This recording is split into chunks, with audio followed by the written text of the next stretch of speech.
Jorge Fernández Menéndez, autor de La Noche de Iguala, secuestro, asesinato y narcotráfico en Guerrero. Como siempre, un gusto saludarte. Bienvenido. Muchísimas gracias. Un placer, como siempre, estar con ustedes. ¿Cómo queda el Estado mexicano y cómo quedan las autoridades estadounidenses? Porque se plantea de primera un narcoestado. ¿Cómo se debe de recibir esta decisión que toman en el jurado estadounidense? Mira, para las autoridades mexicanas yo creo que debe leerse de dos formas diferentes. Una es, de acuerdo a lo que estimen las autoridades mexicanas, la responsabilidad o no de García Luna en estos delitos y las implicaciones que eso tiene. Pero creo que hay otra lectura que no se está haciendo en México que me parece más importante. A García Luna lo condenan, más allá de que sea responsable o no de estos delitos, lo condenan con testimonios, con dichos de testigos protegidos, sin que existan pruebas materiales. En ese mecanismo, el día de mañana, se puede detener, procesar, sentenciar a cualquier funcionario mexicano de la actualidad, sin que existan tampoco pruebas materiales y simplemente con los dichos de un testigo protegido que se beneficia además penalmente de esa declaración.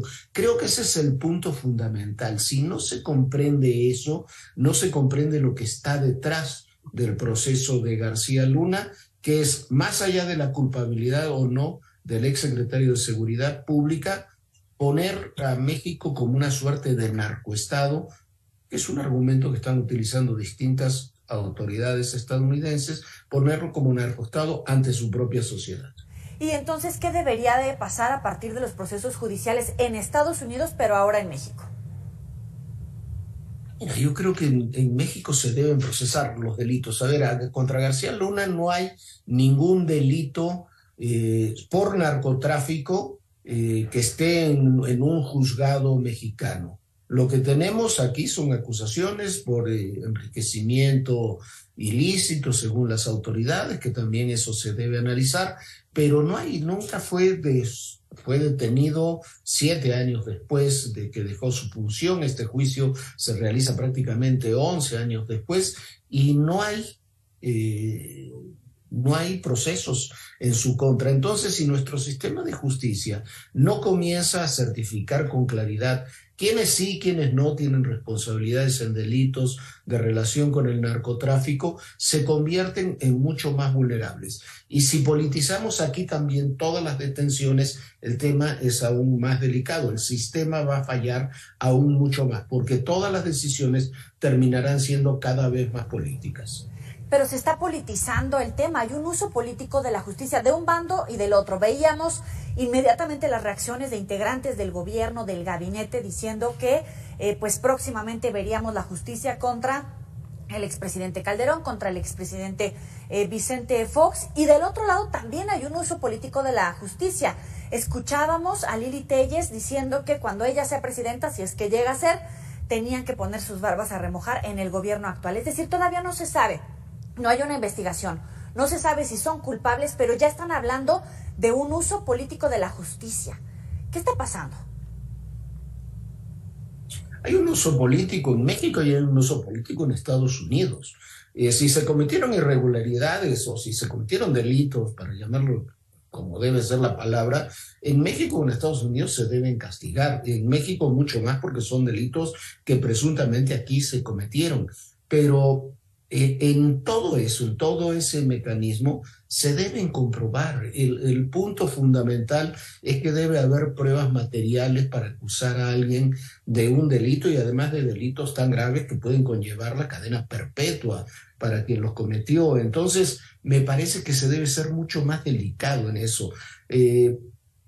Los héroes de hoy pueden ser los villanos de mañana. Hace 12 años, García Luna era para muchos un héroe y era uno de los funcionarios más poderosos del gobierno. Hoy está en una cárcel de Estados Unidos y como su caso hay mucho más. Hay funcionarios como por ejemplo Manuel Bartlett, que es acusado por la DEA desde 1985 de tener relación con el caso Camarena. Yo creo que Manuel Bartlett no tiene nada que ver, la verdad, con el caso Camarena, pero desde 1985 hasta el día de hoy, la DEA tiene testigos de que sí estuvo en la casa donde era secuestrado y torturado el agente de la DEA, Enrique Camarena, desde 1985. No tienen pruebas, pero tampoco tenían pruebas ahora contra García Luna. Y es la primera vez que logran que un exfuncionario de altísimo nivel mexicano sea detenido, procesado y condenado, aunque no existan pruebas materiales en su contra. Más que testimonios de narcotraficantes que fueron detenidos paradójicamente durante aquella administración de Felipe Calderón, que fue cuando mayor presencia hubo de la DEA en México. Más de 300 agentes operaban para esa fecha en México, incluso en forma pública, abierta. Oye, pero es grave que se califique como un narcoestado, como lo ponías en un principio por parte de Estados Unidos. ¿Cuál es la dimensión de hablar de un narcoestado en México, el impacto? Y si realmente podemos hablar de un narcoestado, tú conoces la situación, por ejemplo, en Colombia, que tampoco se llegó a comprobar eso, pero que ya es de una larga tradición y que además estás inmerso en este tema, que has publicado sobre este tema. ¿Realmente México es un narcoestado? Mira, yo creo que, a ver, yo vengo trabajando el tema del narcotráfico hace muchísimos años. Tengo libros publicados, lo hago, es parte de mi actividad profesional más intensa. Y por supuesto que México está permeado por el narcotráfico. Y por supuesto que México desde los años 80 hasta el día de hoy cada vez tiene más presencia criminal.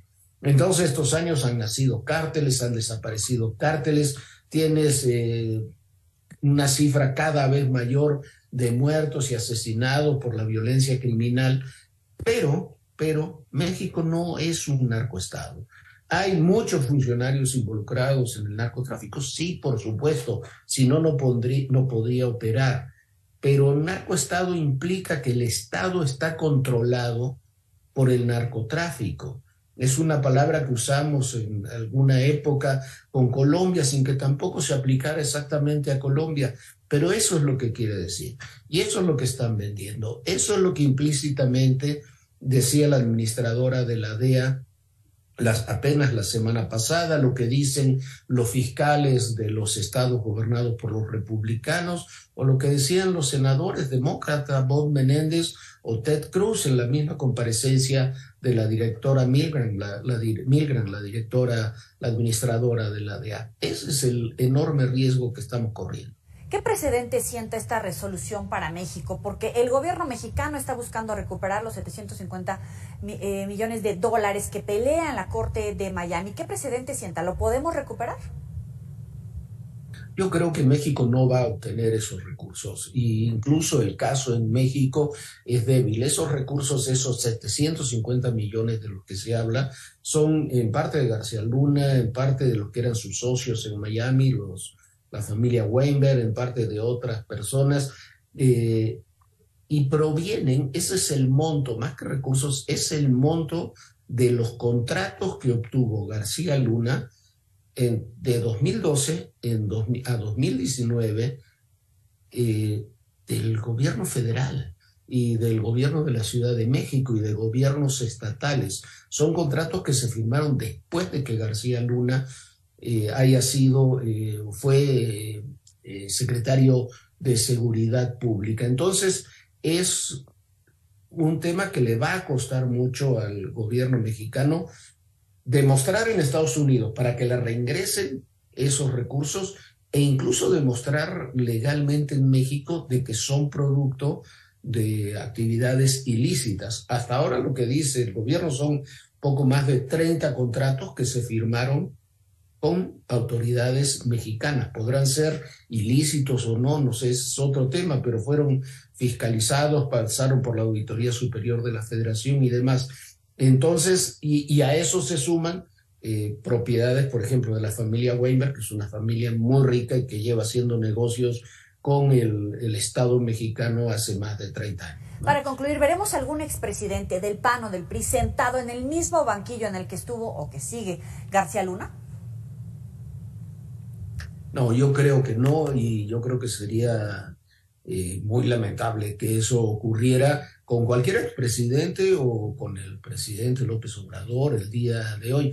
Me parece que para acusar a un presidente de México, insisto, he seguido este tema durante años, décadas, y puedo estar de acuerdo o en desacuerdo con los diferentes presidentes, pero no hay una sola prueba que diga que los presidentes se han involucrado con grupos criminales. Incluso cuando ese tema salió con Felipe Calderón y salió con Andrés Manuel López Obrador en el juicio de García Luna, el propio juez le pidió a la Fiscalía y a los defensores que ese tema no lo trataran, que eso no era pertinente, y fue desmentido eso finalmente por los propios abogados, fiscales y defensores de García Luna. Jorge Fernández Menéndez, muchísimas gracias por estar para el auditorio de Mega Noticias.